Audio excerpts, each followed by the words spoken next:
Hi everyone. Well, here I am in my herb garden, in the middle of my herb garden actually, and very much out of the kitchen. Um, I am making these videos in between the regular cooking videos because I would like to take this opportunity to open up a broader conversation about the food that we eat and nutrition, health and well-being.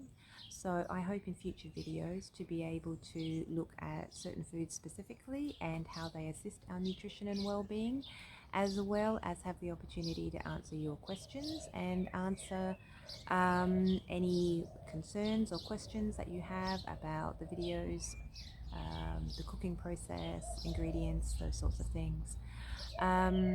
So I guess, yeah, I want these videos to be learning as well as Q&A kind of video blogs. That's the hope anyway. And this one will be a question blog answering probably the two most fundamental questions. Get us started, as it were. Um, so truly, if you do have any questions about nutrition, health and well-being, uh, do ask, and I will do my utmost best to answer those questions. If you would like me to discuss any topics on nutrition, so if you want to know my opinion on certain diets or certain cooking methods, certain foods, yeah, ask. Please ask. And again, I will do my best. Um, Before I get to the two questions, I just want to take a moment, seeing as I am in my herb garden, to explain the herbs that you can see around you. Um, so just here, there. Oh, this is hard to do. Just there is my sage plant, and in a couple of weeks it'll be flowering. These flowers over the top of my head, these ones are easy. Those are chamomile flowers, and when the heads have matured, they'll be harvested and dried out, and I'll have chamomile tea. And this bush here is technically not a herb. This is a curry tree where you get curry leaves from. It's absolutely beautiful. You brush the leaves, oh, just the smell from brushing the leaves, it's great. It's not where we get curry powder from, in case you're wondering.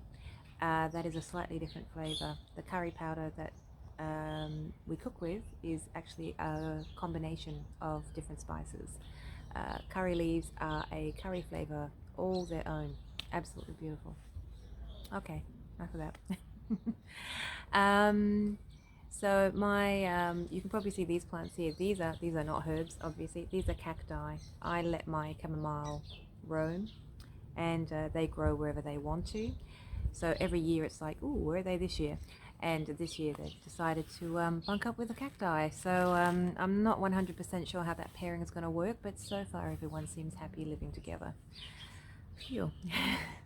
So in what you can't see in my herb garden is I have oregano, just over there I have oregano. Right behind you is parsley.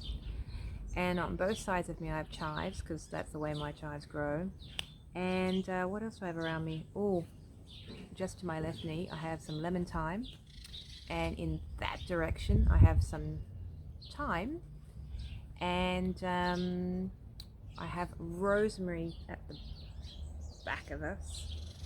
And very soon I will have coriander, dill, basil and chili growing as well. Where I live, their winters can have very heavy frosts, and those plants really do not like frost, so they tend to die off, unfortunately. Yeah, so that's my herb garden. I will take a different look because I love herbs and I think they're amazing plants, so I will be taking a look at some of them in future videos. And yeah, looking at how wonderful and marvelous they are. Hopefully I'll convince a few of you that herbs are wonderful and marvelous. So that's my herb garden. That's where we are. I also do have chickens roaming around. They free range during the day. So if you see anyone in the background, wave hi. I do actually have one just to the left of me, Ronnie. who's keeping me company while I make this video, but I don't know if she'll pop up to say hi. We'll see. Okay, so the two questions are, who am I and why Karma's Kitchen? Or what is Karma's Kitchen? So, who am I? Well, as you may know, I'm Takama. My name's Takama Vodicka. If you look me up on Instagram, I am Rambling Karma, and this video will aptly explain that name. Cheapers. Well, I live in a semi-rural town. It's about an hour away from Adelaide, which is the capital of South Australia. And I've been living here about close to 17 years now, so this is home. And I live here with my chickens and my husband Jamie, and you'll hear his name crop up all over the place because I also cook for him as well. And not all the recipes that I do videos for will be for me, some will be for him too.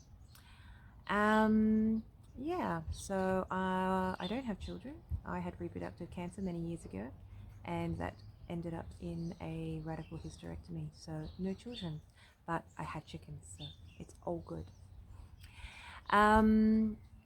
What else about me? Yeah, I came from a very poor background. I learned about food the hard way, as in it's hard to have a healthy diet when you don't have a lot of money. And I left home at an extremely early age, 14, and that's another hard lesson in life, but I'm here, I survived, all good. Yeah, so I had to teach myself all about food and cooking, and I had a little help along the way from a little recipe book that I bought in the supermarket when I was about 15. Came across it purely by accident, but that helped me immensely because I was looking at how to save money and trying to find ways to cook some meals that don't have meat in them. And yeah, that book is a vegetarian book. I actually have it here. It still has papers in it. There we go. There we are. It still exists.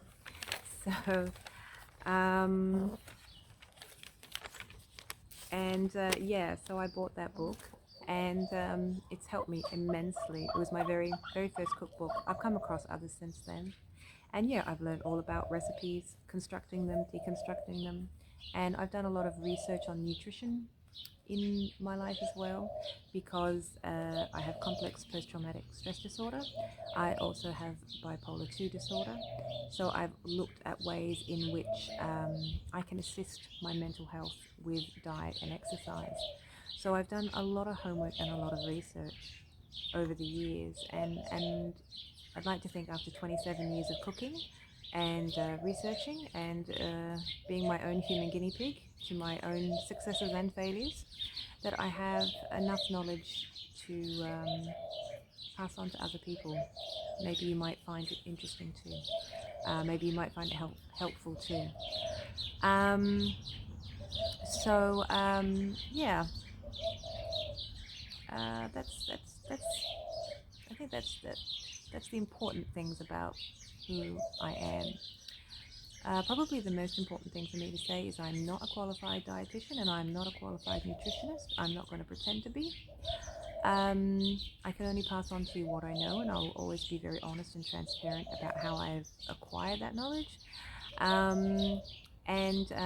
Yeah, I certainly will never preach to you how you should eat, what you should eat, what kind of lifestyle or diet that you should have. I will only discuss these things in a way which is very open, and yeah, because it's not for me to say. I don't know where you come from. I don't know what your problems in life are. I don't know what struggles you're facing. It would be the height of arrogance to try to do something like that. That said, I will be next year beginning an undergraduate degree in diet, exercise and nutrition, and I'll be doing it part-time, which means it's going to take me 6 years. Hi. I will update you along the way where I am in my higher learning. and definitely I'll let you all know if I manage to achieve that undergraduate degree or not. But it will be a long journey. And I'm doing that because of my interest. Nutrition does fascinate me, more on the scientific end of it, to be perfectly honest. The chemical composition of food and how our body integrates it all and absorbs it all, and the chemical composition of foods really nerdily fascinate me. So that is why I'm doing that degree. I'm pursuing my passion. So I suppose to a certain degree I'm sharing some of my passion with you. Yes. So that's really who I am.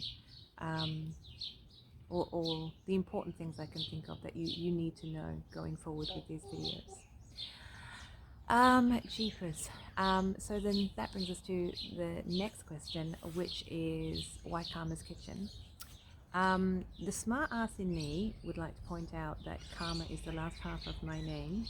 Um, and yeah, but the non smart ass of me, who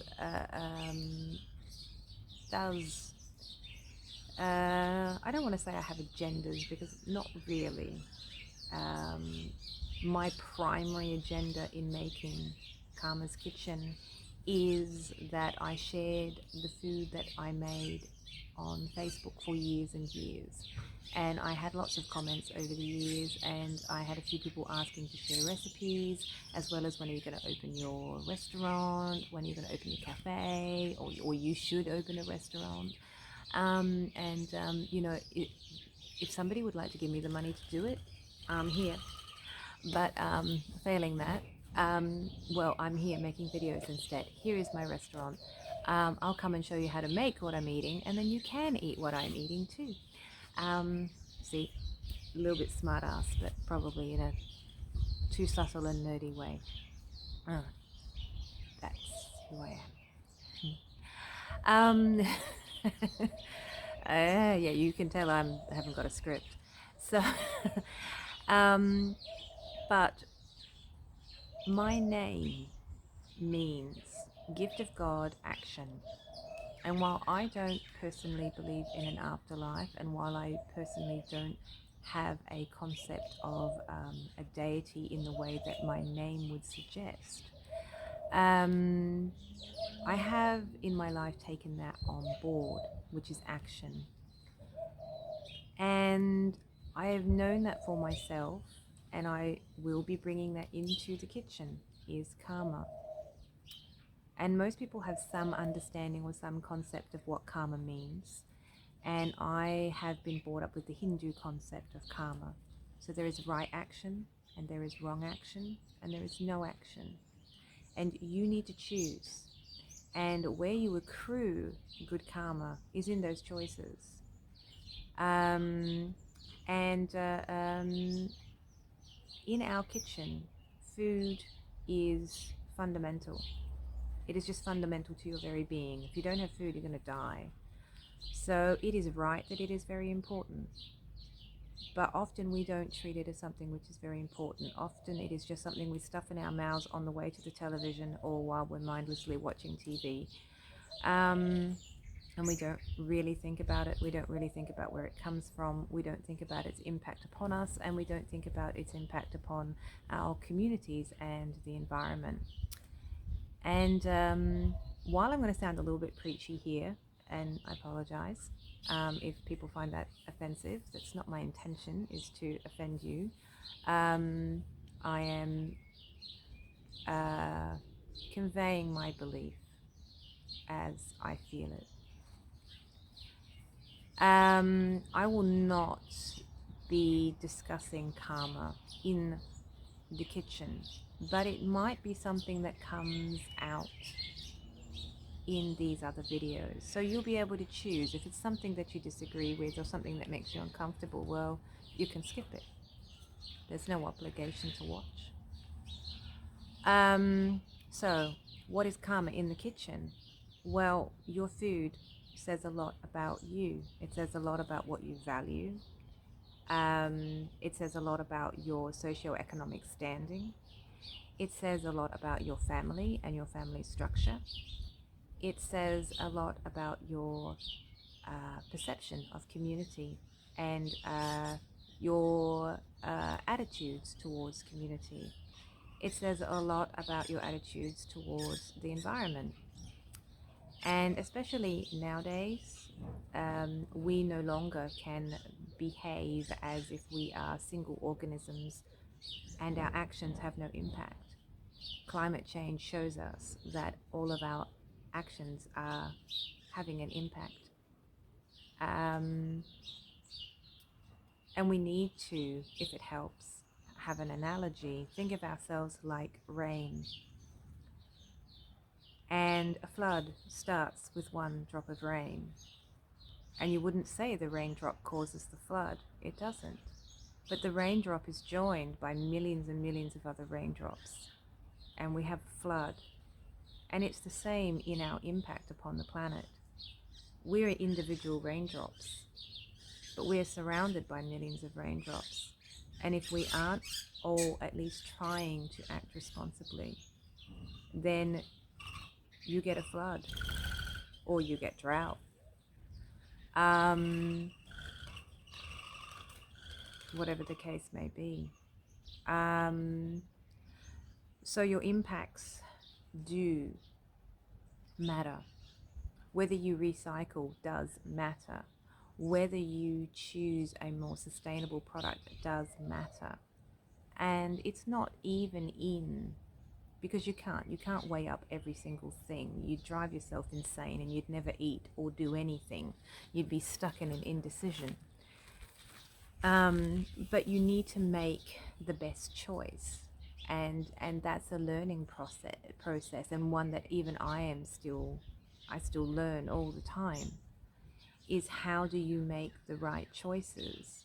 Because it's not just about, is this product hurting the land or is this product hurting animals? It's also about people too. Is the products you're buying bought from a grower or a wholesaler who doesn't pay their workers fair wages? And do you want to contribute to that? You do have a responsibility to be responsible, like you would check the credentials of an insurer to make sure that they were reputable, or I hope you would. You need to check the credentials of the manufacturers that you purchase from. And yeah, you're not going to get it right all the time. And of course, we all have attitudes which differ. There are some people who believe any action toward any animal is a cruelty that is not sustainable. And some people say, well, there's a middle ground. And I, for one, am not in any place to say who is right and who is wrong. I can only make the decision of what is right for myself. That's all I can do. And so Karma's Kitchen is based on these principles, because what you will see in the kitchen is what I cook for me. And I am making these choices, or at least trying to make as correct choices as I can, given my socioeconomic standing and given the confines and limitations of my kitchen and the area that I live in. And we all face those constraints. But also, too, I will expand, as I said in other videos, with some of these subjects on how do you choose something that is sustainable. And that's part of it, because a lot of people do go, oh, it's just all too much and it's all too hard, and it is. But if we're all doing this together and we're all helping each other, then you create shortcuts, and then it's not so hard. I'm trying to encourage awareness, just to be more aware and more mindful of what you do in your kitchen, because it is your life. And if there's one area in your life where you um, choose to be mindful and aware of the impact that you have and the choices that you make, starting in the kitchen with the things that you put into your body, with the food you put into your body, and the way in which you nurture yourself and your families, that's a really good place to start. So that is, I guess, the principal beliefs underlying the way in which I cook in my kitchen. And yeah, it's Karma's Kitchen. So those principles will be there from time to time, but I hope it won't ever come out in a way which is preachy. And if it does, by all means, please say to me, "Hey, don't you preach at me." And I will look at another way in which I can express it, because I don't want anyone to feel that they are being judged, um, or that they are being put upon to, you should do this, you should do that, because nobody wants that. I don't want it. I myself personally am very antagonistic towards individuals that are like that. So the last thing I want to do is end up being like those people. So I hope that explains why Karma's Kitchen. It is an extension of myself. It is an extension of my principles and beliefs, and um, because they're there, I'm going to share them.